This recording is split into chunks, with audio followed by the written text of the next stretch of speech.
नमस्कार, आप सभी का इस कार्यक्रम में स्वागत है। मैं आज आप सभी के लिए एक नया विषय लेकर आई हूँ और आज का विषय है वर्ल्ड नो टबैको डे। हर साल हम 31 मई को वर्ल्ड नो टबैको डे मनाते हैं और ताकि लोगों को जानकारी दे सके या अवेयरनेस फैला सके कि हमारी जो तंबाकू उपयोग करने से हमारे स्वास्थ्य के लिए कितना खतरा हो सकता है और वर्ल्ड हेल्थ ऑर्गेनाइजेशन जो है तंबाकू महामारी को लड़ने के लिए क्या कर रहे हैं और हमारे जितने भी जो लोग हैं उसके लिए जो उसके स्वास्थ्य के लिए हम क्या कर सकते हैं। 1988 यानी 1988 में जो है वर्ल्ड हेल्थ असेंबली ने जो है रिजोल्यूशन पास किया था कि हर साल हम 31 मई को वर्ल्ड नो टबैको डे मनाएंगे। तो इसीलिए हर साल हम 31 मई को वर्ल्ड नो टबैको डे मनाते हैं। तो इस अवसर पर हमारे साथ 3 खास मेहमान मौजूद हैं। सबसे पहले मैं आप लोगों को बता देती हूँ कि डॉक्टर जेगो ओरी मौजूद है जो कि ENT स्पेशलिस्ट हैं और एंटी टबैको के कैंपेन के ब्रांड एम्बेसडर हैं। और हमारे साथ मौजूद है डॉक्टर लीना गुप्ता लीगू जो कि असिस्टेंट प्रोफेसर है department of radiotherapy and oncology TRIMS के। और साथ में है हमारे साथ मिस कार्पा मार्दर जो कि स्टेट कंसल्टेंट है नेशनल टबैको कंट्रोल प्रोग्राम के। आप सभी का इस कार्यक्रम में स्वागत है। तो सबसे पहले मेरा सवाल जेगो ओरी सर से होगा कि हमारे यहाँ पे जो है अक्सर जो किसान है जो फार्मर है कुछ डिस्ट्रिक्ट में कुछ ज़िलों में ऐसा होता है कि तंबाकू जो टबैको प्लांट उगाते कल्टीवेट करते और कम्प्लीटली उस पर डिपेंडेंट रहते हैं। तो मेरा सवाल होगा कि किसानों पर या फिर उसके परिवार वालों पर अगर ये टबैको जो है उगाना कितना रिस्क हो सकता है, कितना खतरनाक हो सकता है। हाँ, ये जो सवाल है हमारा जो स्पेशली जो डिस्ट्रिक्ट में टबैको कल्टीवेशन करते हैं उसके लिए है, क्योंकि ये टबैको कल्टीवेशन करने वाला जो फार्मर है उनको पता नहीं चलता है कि ये कितना हानिकारक है। उनको तो ये लगता है कि ये एक केस क्रॉप का रूप में वो देखा जाता है, जैसे हम पेदी कल्टीवेशन करते हैं या फिर कोई ग्रीन वेजिटेबल्स कल्टीवेशन करते हैं उस टाइप से वो देखा जाता है। लेकिन इसमें बहुत हानिकारक है। पहले तो ये जो निकोटिन जो कंटेंट है वो फील्ड लेवल में भी उनको इफ़ेक्ट हो सकता है, जैसे उनका स्किन को एलर्जी होके उसमें भी इफ़ेक्ट हो सकता है। और उनका जो एरोसल जो उसमें जो जनरेट होता है, जो गैस जो जनरेट होता है वो उसमें भी उसका लंग्स में इफ़ेक्ट हो सकता है। और प्लस जब वो उसको जब प्रोसेसिंग जब करते हैं, जैसे हार्वेस्ट करके जो घर में जो प्रोसेसिंग करते हैं, तो उसी स्टेज में भी काफ़ी वो जो निकोटिन जनरेट होता है वो भी इनहेल करने की वजह से लंग्स में इफ़ेक्ट हो सकता है। और वो सिर्फ नहीं है, जो कल्टीवेशन में जो पार्टिसिपेट करता है उनको सिर्फ नहीं है, वो जब वो वापस जाएगा अपना घर में जो जैसे बच्चे हैं और जो बुज़ुर्ग है और प्लस जो लेडी है जो कंसीव करते हैं उन सबको भी एक्सपोज हो जाता है। इसलिए जो कल्टीवेशन घर में जो खेती में जो करते हैं वो घर में भी इफ़ेक्ट होता है। तो इसलिए हम लोग बोलते हैं कि जितना हो सके ये कल्टीवेशन को रुकाना है और कल्टीवेशन को छोड़ना है। टबैको के बदले में आप बाकी चीज़ें कल्टीवेशन कर सकते हैं जो हानिकारक नहीं है। आपको प्रॉफिट दे सकता है, आपको पैदा हो सकता है, लेकिन साथ साथ में आपका हेल्थ को भी इफ़ेक्ट हो रहा है, प्लस अपना जो फैमिली मेम्बर का जो बच्चे हैं या बुज़ुर्ग हैं उन सभी को भी इफ़ेक्ट हो रहा है। तो मेरा सवाल लीना मैम से होगा कि अगर हम तंबाकू सेवन करते हैं या इस्तेमाल करते हैं तो हमारी जो स्वास्थ्य या हेल्थ पर क्या प्रभाव पड़ता है। देखिए, अभी जो आपका नॉन कम्युनिकेबल डिजीज़ेज़ हैं जैसे cardiovascular diseases, heart related, lung related, cancer and diabetes, ये 4 है जिस पे हमारा नेशनल प्रोग्राम्स फोकस करते हैं। ये चारों ही टोबैको से इफेक्टेड है। और क्योंकि मैं कैंसर स्पेशलिस्ट हूँ तो मैं आपको ये बताऊँगी कि ऑलमोस्ट 40% जो कैंसर्स हैं वो टोबैको रिलेटेड ही होते हैं। और हमारे रीजन में नॉर्थ ईस्ट में हमारा पापुमपारे कुछ कैंसर्स के लिए हाईएस्ट है। तो इस सब में हर जगह इंक्लूजन है। ये बोला जाता है कि tobacco related either smoking form में ले या फिर चुएबल, या कई लोग स्निफ भी करते हैं उसे ना नेजल रूट से लेते हैं। तो इन सब में कहीं ना कहीं ये कार्सिनोमा ऑफ द माउथ है ना, चुएबल में carcinoma of the mouth, oesophagus, lung cancer, bladder cancer, बहुत सारे कैंसर बताते हैं। इसका रोल क्या होता है जब आप इसका सेवन करते हैं ना, मोस्टली हम लोग टोबैको का, आप एक तो तंबाकू वगैरह के फॉर्म में आएगा एंड स्मोकिंग, तो ये निकोटीन रिलीज करता है। अब निकोटीन क्या होता है, आपका ब्लड वेसल्स को पतला करता है, ब्लड वेसल्स को पतला करता है, तो उसकी वजह से ब्लड सप्लाई कम होता है, तो ये आपको हार्ट रिलेटेड प्रॉब्लम्स लाएगा। फिर लंग में इतना म्यूकस सिक्रीट करने से लंग रिलेटेड प्रॉब्लम, COPD वगैरह डेवलप होता है। और धीरे धीरे ये जो हमारा सेल लेवल पे DNA डैमेज करके DNA डैमेज भी करता है, और जो सेल्स के नॉर्मल सेल्स को DNA रिपेयर करते हैं उनको भी रोकता है। तो ये फिर DNA डैमेज करके कैंसर की तरफ भी ले जाता है।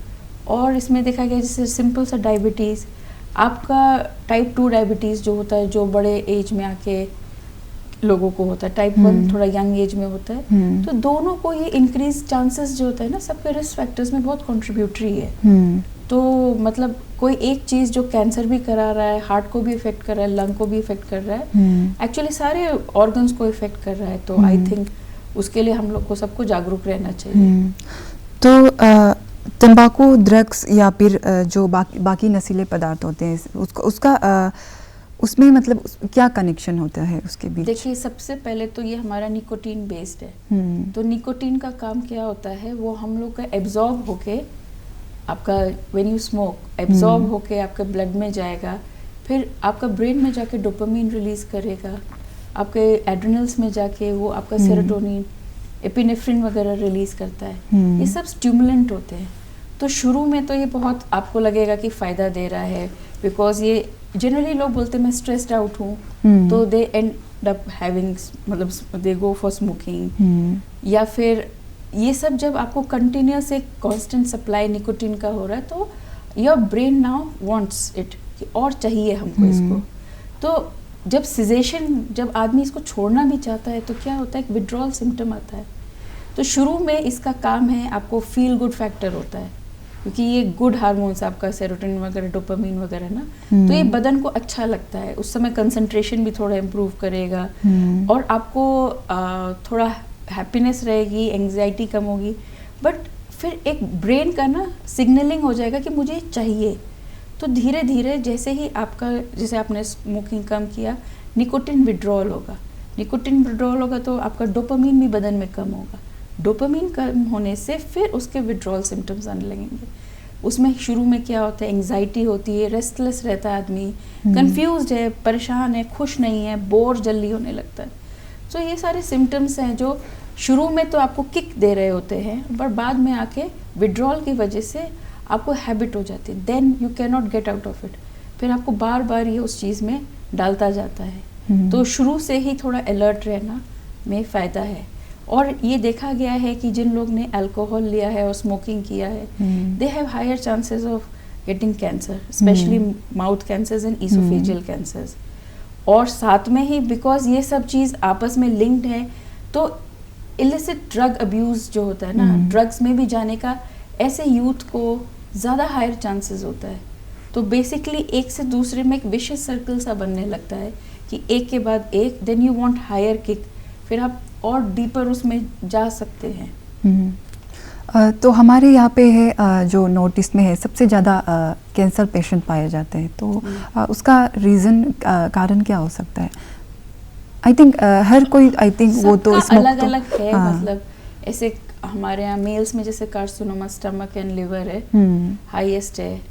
अब इसमें स्मोकिंग का कितना रोल है नहीं बता सकते हैं, बट जैसे इनके मोस्ट कॉमन केसेस, फिर आपका स्मोक फूड, अल्कोहल कंजम्पशन, ये सब आता है। But we are not very behind in carcinoma oesophagus, lung cancer, ये सब टॉप 5 कैंसर्स हैं जो होते हैं यहाँ पे। सो स्पेशली जो हमारे नॉर्थ ईस्ट में नसोफेरेंजियल कैंसर ये बहुत ज़्यादा है, कारण हमारे जो फूड हैबिट्स है ना मैडम, फूड हैबिट जो है हमारा ड्राई फूड, ज़्यादातर हमारा छोटा से आग का ऊपर में स्मोक्ड मीट खाता है, स्मोक्ड फिश खाता है। तो उसका वजह से हमारा जो ट्रैवल कल्चर में इसको एडॉप्ट किया गया है कि मतलब हर चीज़ को सुखा के खाना होता है, आग का ऊपर में रख के खाना होता है। तो ये एक हाइड्रोकार्बन कंटेंट होता है। उसके बाद ड्राइड फिश, जितना भी हमारा ये है, फिश को भी ड्राई करके खाते हैं। तो ये सब चीज़ें ये नाइट्रोसामाइन कंपाउंड होता है, वो बाद में जाके कार्सिनोजेनिक कैंसर कोज करता है।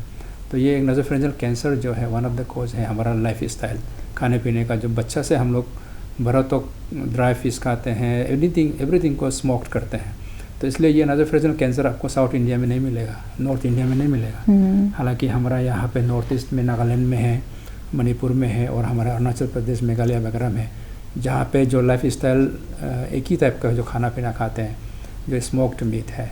तो ये चीज़ को हम पब्लिक को ये बोलना चाहते हैं, हम जितना हो सके हमारा स्मोक मीट नहीं खाना है, स्मोक क्या वाला जो चीज़ें हैं उसको अवॉइड करना है, अवॉइड करना चाहते हैं। ओके, तो मेरा सवाल कार्पा मैम से होगा, ये इस बार का जो थीम है we need food not tobacco, तो इस पर थोड़ा सा आप एक्सप्लेन करेंगे?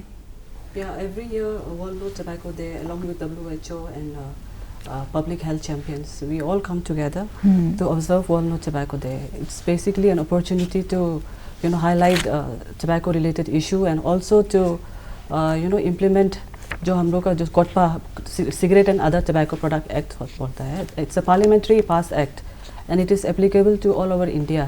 तो उसी को हम लोग strictly implementation करने के लिए हम लोग ये प्रोग्राम को नेशनल टोबैको कंट्रोल प्रोग्राम को हम लोग 2015 में लॉन्च किया था स्टेट में। तो in a way we are fortunate that we do not have tobacco farming in Arunachal and also we do not have any manufacturing unit. Whatever is coming, it is coming from outside. So far accordingly हम लोग जितना हो सकेगा we are tracking and taking action as पर the Government of India guidelines. तो इसमें जो है एज ए स्टेट कंसल्टेंट आप इसमें आपके जो काम है उसमें क्या क्या चैलेंजेस आप फेस करते हैं? यस, सिचुएशन क्या है कि टबैको का जो इशू है problem, it is culturally accepted यहाँ पे। तो बहुत डिफ़िकल्ट है यहाँ पे अभी किसी को जाकर समझाना कि आप छोड़ो टबैको को बोलकर। बट यहाँ पे because when it comes to tobacco तो लाइवलीहुड इश्यूज़ भी आ जाता है, सोर्स ऑफ इनकम का भी इशू आ जाता है। सो किसी को जाकर बोलना कि ये टबैको नहीं खाना, टबैको सेल नहीं करना, तो बहुत डिफ़िकल्ट होता है, स्पेशली हम लोग को to convince the sellers, specially the vendors and all. तो to change that we are doing a lot of IEC activities, क्योंकि अवेयरनेस इज़ मस्ट। जब तक आदमी का माइंडसेट, पब्लिक का माइंडसेट चेंज नहीं होगा, जितना भी लॉ आप लेकर आओ, इट डजंट वर्क। तो हम लोग जितना as a team NTCP national tobacco control programme, हम लोग we are intensifying IEC activities as well has हम लोग we are focusing more on schools जो यूथ है, बिकॉज एज पर the GATS global youth tobacco survey which was conducted in 2019, तो we are the highest, Mizoram and Arunachal is the highest, that is 57.9%. So it's really concerning. तो and the problem of tobacco it's like it's beyond our department. तो इसलिए हम लोग stakeholders के support में we partner with all the HODs, जो relevant HODs है, education department हो गया, होम डिपार्टमेंट हो गया, so we try and coordinate with them, और उसी के हिसाब से we try to enforce cigarette and other tobacco product act. तो उसमें वी हैव मेनी सेक्शंस। तो फिलहाल हम लोग का स्टेट में we are implementing section 4, that is prohibition of smoking in public place. Then section 6 is prohibition of sale of tobacco product, that is 100 years school के आसपास में बेचना नहीं है, and prohibition of sale to minors under 18 years of age. तो we are implementing on that. And also section 7 में that any tobacco product which does not have government of India guidelines. अब देखा होगा गुटखा पैकेट्स, सिगरेट का packet में cancer का pictures रहता है 85%, that is a government of India guidelines. You have to understand that tobacco is a legal product. So we are prohibiting it. We are not banning it. We are saying कि you smoke but not in a public place. Make sure that others are not affected. And also not to sell the product to the minors. School के जो जितने भी आसपास है. We do not compromise when it comes to school children. तो इसी में we are doing it. So yeah. तो जैसे कि जगो सर, कार्पा मैम ने कहा कि यहाँ पे जो है मिजोरम और अरुणाचल में सबसे ज़्यादा कंजप्शन पाया जाता है उसका टबाको का। तो और वो भी 13 और 15 एज ग्रुप के बीच में जो सबसे ज़्यादा यूथ जो है पाया जाता है यहाँ पे। तो क्यों यूथ जो है क्यों इस पर मतलब एडिक्ट होते हैं या फिर इसमें नंबर 1 तो लैक ऑफ अवेयरनेस। तो इसमें यूथ एडिक्ट होने का कारण सबसे पहले तो हमारा जो पेरेंट्स का ऊपर में जाएगा, क्योंकि हमारा पेरेंट्स जो है यूथ को जो कंट्रोल नहीं करते हैं। मतलब यूथ को हम समझाना पड़ेगा कि ये टोबैको खाने से कैंसर हो सकता है, ओरल कैंसर हो सकता है, या फिर आप यूथ एज में इनिशिएट करेगा तो एडिक्ट हो सकता है। ये चीज़ें उनको समझाना ज़रूरी है, क्योंकि उनको पता नहीं होता है कि इसको खाने से एडिक्ट होगा, क्योंकि यूथ का समय में उनको क्यूरोसिटी होता है, नया नया चीज़ें करना चाहते हैं, वो एक फैक्टर है। Second, peers pressure. Peers pressure means जैसे हम साथ में घूमते हैं तो दोस्त ले रहा है तो फिर मैं भी ट्राई करता हूँ, दोस्तों का बीच में फिर हो जाएगा, ले लो कुछ नहीं है, इस टाइप का एक मतलब एनवायरनमेंट बन जाता है, जिसका वजह से बच्चे ट्राई करते हैं। इसलिए पेरेंट्स को आइडेंटिफाई करना है कि उनका बच्चा का साथ में जो घूमते हैं उनमें से कोई सिगरेट वगैरह ले तो नहीं रहा, अगर ले रहा होता है तो उनको प्रोटेक्ट करना है। किस तरह से प्रोटेक्ट करना है, उनको जितना हो सके तो उनको समझाना है, और नहीं तो फिर उनका जो दोस्त का जो चेन है उसको ब्रेक करना है। तो इस तरह से अपना जो बच्चे हैं उसको हमेशा उसको आइडेंटिफाई करने की कोशिश करना है, पीयर्स प्रेशर से उसको बचने के लिए। उसके बाद आजकल जैसे मूवी वगैरह में भी आता है, एक kind of iconic style movie में जो सिगरेट पीने वाला को देख के बच्चे जो है कर लेते हैं, तो इस टाइप का भी होता है। एडवर्टाइजमेंट वगैरह में देख के भी वो ट्राई कर लेते हैं, वो कल को जाके वो एडिक्ट में चला जाता है। तो इसलिए उसके बाद हमारे जो पेरेंट्स जब सिगरेट करते हैं तो बच्चे देखते हैं, तो बच्चे देखकर ऐसा सोचता है कि ये नॉर्मल चीज़ है।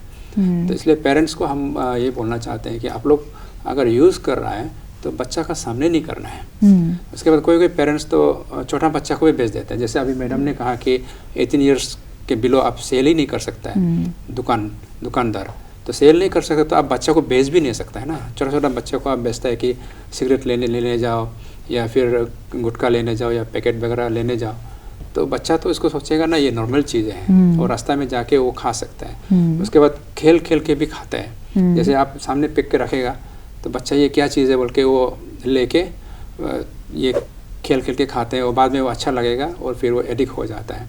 तो इजी एक्सेसिबिलिटी ये भी एक फैक्टर है, वन फैक्टर। इजी एक्सेसिबिलिटी इसलिए तो स्कूल का सामने में नहीं रखा है। आप बच्चे को टिफिन के लिए आप 10 रुपया दे दिया, स्कूल का सामने दुकान पड़ा हुआ है, बच्चा टिफिन में लेने के बदले वो गुटखा ले लिया या कुछ पैकेट ले लिया। इसीलिए स्कूल का जो 100 मीटर यार्ड को गवर्नमेंट ने माना किया है, ताकि इजीली एक्सेसिबल ना हो। उसके बाद हमारा अरुणाचल प्रदेश में कुछ जगह में जहाँ में अवार्ड है, उसमें बस्ती लेवल में भी एक कमेटी बनाया गया है, मतलब बस्ती का जो गांव बुरा है, PRI मेंबर है, तो अपना बस्ती में तंबाकू बेचना नहीं है, मतलब ऐसा डिसीजन लेके तंबाकू अगर बस्ती में नहीं बेचेगा तो वो बस्ती में अवेलेबल ही नहीं है, तो फिर जो लेना चाहता है उनको तो टाउन जाना पड़ेगा ना, उनको तो दूर जाना पड़ेगा।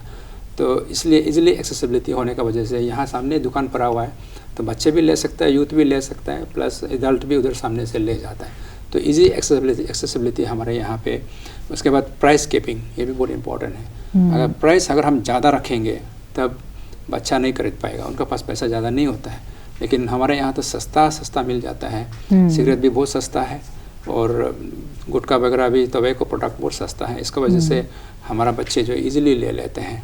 तो ये सब कंट्रीब्यूटिंग चारों तरफ से, एक बच्चे को हम ब्लेम नहीं कर सकते। साथ में हमारा जो सिस्टम, ये जो कटपा एक्ट को जो इम्प्लीमेंट करते हैं उनका भी ज़रूरी है, टीचर्स का भी बहुत ज़रूरी है, और प्लस हमारा पेरेंट्स का भी ज़रूरी है। स्पेशली जो मैडम जैसे बताया, बच्चा का जो साइकोलॉजी ऐसा होता है कि जो बचपन में जो देखता है वो यहाँ इम्प्रिंट होता है। इसलिए स्कूल में जितना भी अभी टीचर्स लोग को मैं अपील करना चाहते हैं, जो प्रिंसिपल है, हेडमास्टर है, स्कूल में 2 बोर्ड होना चाहिए। 2 बोर्ड मतलब एक बच्चा का जो एंट्री जगह में, गेट में, या तो लाइब्रेरी में या तो असेंबली हॉल का सामने में एक लिखा हुआ होना चाहिए कि टोबैको कॉज कैंसर, इस टाइप का एक पैम्पलेट टाइप का एक लिखा वाला होना चाहिए, ताकि एवरी मॉर्निंग जब बच्चे जाएंगे तो वो बोर्ड को देखेंगे।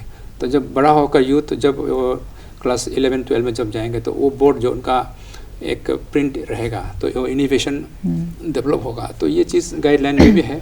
हमारा बस्ती में तो मैं खुद बोर्ड को स्पॉन्सर किया, और मेरे स्कूल में हम 2 बोर्ड लगाया, एक एंट्री में और एक अंदर में असेंबली हॉल में। तो इसी तरह जितना भी हेडमास्टर है अपना स्कूल में ये लगाना ज़रूरी है, ताकि बच्चे एक साइकोलॉजी, इनहिबिशन का एक साइकोलॉजी हो ना, मतलब एक आने से कैंसर होगा बोल के उनको एक रहेगा।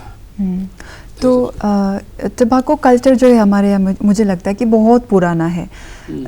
हम लोग पहले सुना करते थे कि जैसे कि हमारी बस्ती के जो बूढ़ी जो माँ है वो मतलब कहानी बताते कि वो लोग जो है जब बच्चा था, वो लोग जब टीन एज में था तो वो लोग बीड़ी के लिए लोगों के केटी जाते थे, मतलब लोगों के मतलब तो एक दिन का एक मुट्ठी बीड़ी मुट्ठी लेते हाँ थे। जी, हाँ जी। तो वो लोग अभी मतलब शादी हो गए, बच्चे हो गए एंड देन बूढ़ी हो गए, लेकिन भी वो लोग इतने स्ट्रॉन्ग है, लेकिन भी लेते हैं, बीड़ी भी पीते हैं। लेकिन आजकल के जो बच्चे हैं जो टीन एज में जो सिगरेट पीते हैं, जो बीड़ी पीते हैं, उनको जल्दी असर पड़ता है। हाँ। तो इसका रीज़न क्या हो सकता हाँ, है? इसका रीज़न है ऐसा माना जाता है कि मतलब आप द एज ऑफ इनिशिएशन आप जितना जल्दी स्टार्ट करेंगे तो डिपेंडेंस भी सीरियस फॉर्म में होगा, डिपेंडेंस भी आपका ज़्यादा होगा और सीवियर फॉर्म में होगा, और बीमार भी सीवियर फॉर्म में होगा। अभी जैसे मैं अभी मेरा एज में अभी सिगरेट शुरू करने से भी हमको डिपेंडेंट कम होगा और बीमार भी कम होगा। लेकिन अगर वो यंग एज में अगर स्टार्ट करेगा, एज ऑफ इनिशिएशन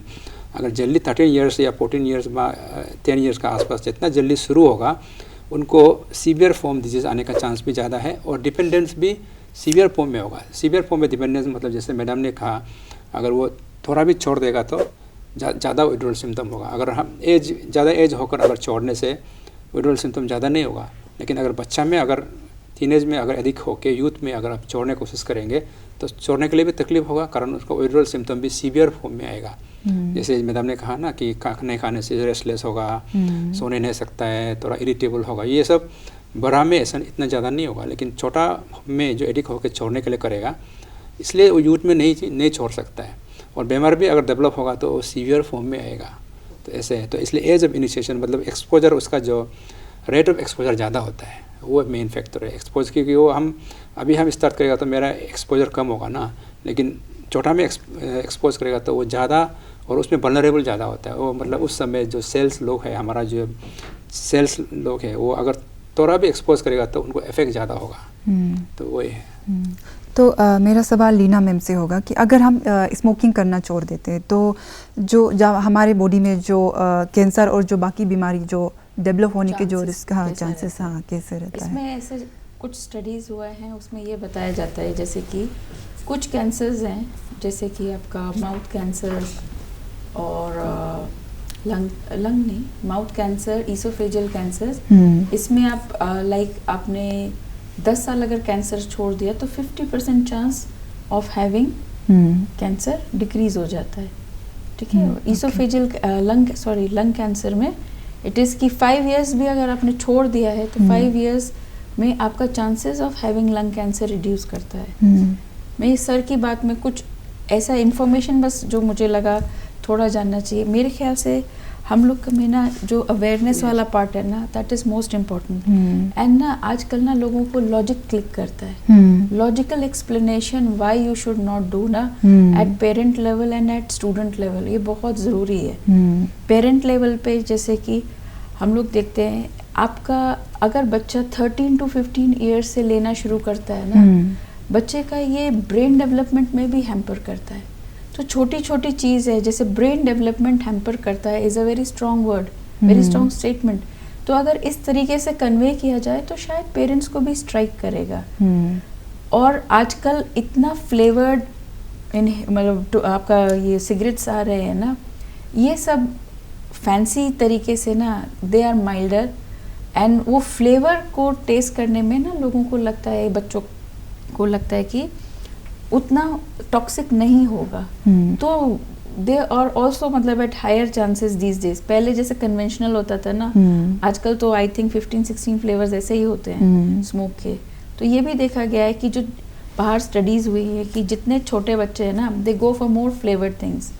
फिर आपका इलेक्ट्रिक सिगरेट्स, उस पर भी ये देखा गया है, they have lot of flavours, पर इलेक्ट्रिक सिगरेट्स आपका नॉर्मल सिगरेट से भी ज़्यादा टॉक्सिक है, क्योंकि वो निकोटीन ना बहुत हाई कंसंट्रेशन में देता है।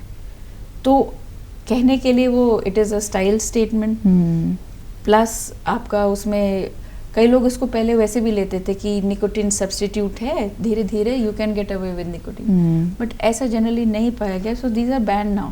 आजकल नहीं होता है। It is banned. हम लोग स्टेट गवर्नमेंट 2019 सितंबर को we had passed an order from the principal secretary, so already it is being implemented. और जस्ट फ्यू मंथ्स बैक हम लोग ने एक लेट ऑर्डर भी इशू किया था, where the district magistrate will be conducting a special drive specially near any educational institution जहाँ पे ई सिगरेट सेल हो रहा है. सो बिकॉज अभी ट्रेंडिंग चल रही है, ट्रेंडिंग, तो पीपल आदमी टू यूथ लोग they are getting more attracted towards it क्योंकि इट्स वेरी अट्रैक्टिव. और टबैको इंडस्ट्री का जो टेक्टिक्स है तो ये जो चिल्ड्रन यूथ्स को अट्रैक्ट करने का, they come out with a very interesting packaging भी आप देखिएगा, कलरफुल पैकेजेस आएगा. And this things are sold in जहाँ पे कॉफी, ये चॉकलेट्स, जो सॉफ्ट टॉयज होते हैं, बच्चा लोग जहाँ आते हैं, चिल्ड्रंस जहाँ आते हैं, वहाँ पे they display it. So in that way and then what they have done is they started surrogacy advertisement also. बहुत ज़्यादा brands है, they do it surrogated. तो इसी में भी like indirectly they are doing some kind of a advertisement. तो इसी में our youths are getting diverted and you know getting into tobacco consumption. तो आपकी टीम जब अवेयरनेस का काम करती है, अवेयरनेस फैलाते हैं अरुणाचल के जो यूथ्स को, तो क्या उसमें क्या काम होता है अवेयरनेस में? Basically we have an enforcement squad in all the district. हमारे 26 district including ICR में we have district level coordination committee जिसमें district magistrate is the chairperson. तो उसी में we form enforcement squad. तो timely उसमें monthly हो या you know in a month एक बार या दो बार enforcement surprise visit के लिए जाते हैं. So there we have not below the rank of sub inspector, जिसमें we have representative from each and every जो relevant departments है, from health, education, food and safety, legal metrology. तो उसके team के साथ में we do have surprise rates होते हैं और उसके then we collect challan, penalties भी होते हैं, violation के ऊपर में होता है. सेक्शन 6 के ऊपर में एक violation उसमें एक certain amount collect होता है. सेक्शन 4 का violation में भी एक certain amount collect होता है and that amount is being deposited in the government account. Okay. मेरा सवाल लीना मैम से रहेगा कि मैं इसका SHS का फुल फॉर्म मैम क्या होगा? ये आपका सेकेंड हैंड स्मोक है. अच्छा. एक्चुअली वो इसको 3 तरीके से डिवाइड किया गया है. First hand smoke, the people who smoke. Second hand smoke is when somebody is smoking and you are inhaling either burnt product of the cigarette या फिर जो आदमी एक्सहेल करता है, जो स्मोकर एक्सहेल करता है. तो ये जनरली देखा गया क्लोज एनवायरनमेंट लाइक हाउस, बार, रेस्टोरेंट्स, इन सब में ये ज़्यादा होता है.